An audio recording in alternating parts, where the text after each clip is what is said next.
going to show you on how to install the Project One game.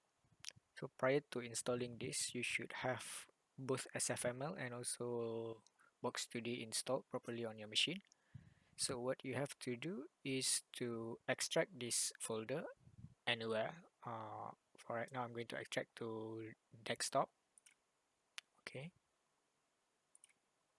So when you have extracted to your desktop, you will have this folder.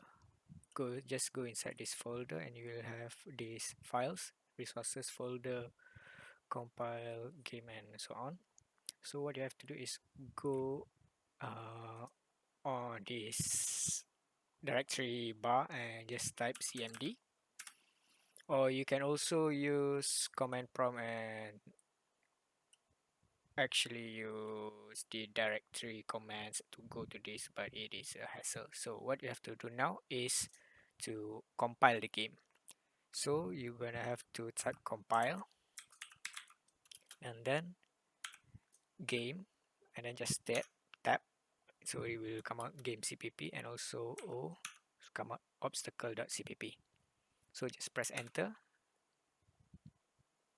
and then they will, if everything runs right, then there won't be any error, just like this one.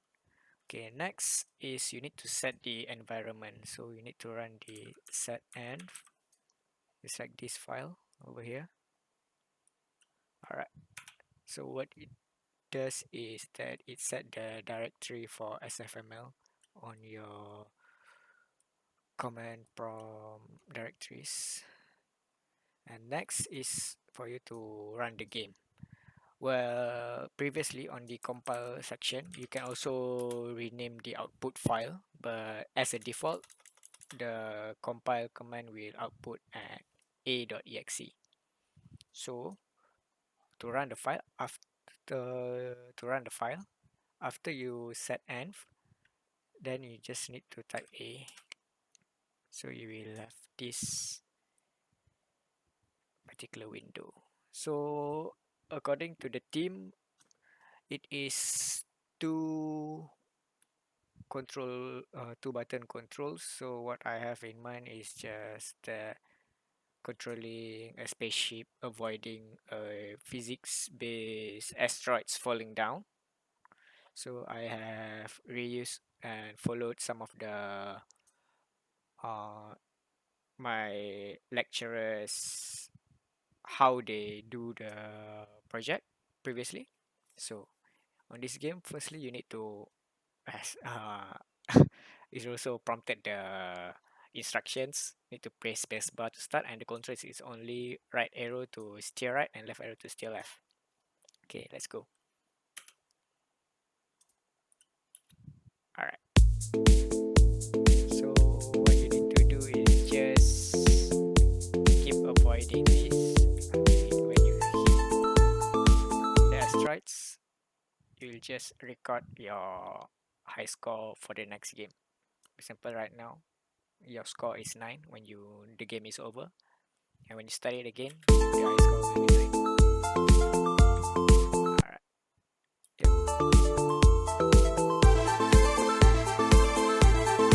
Okay, so at first glance, this game might be boring to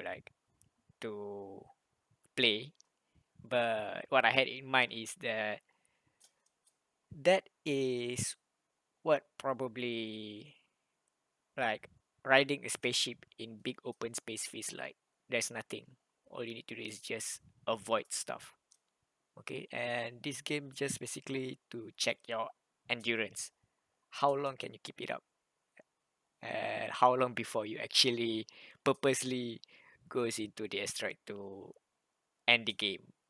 Okay, all right. I think that's it from me. Thank you.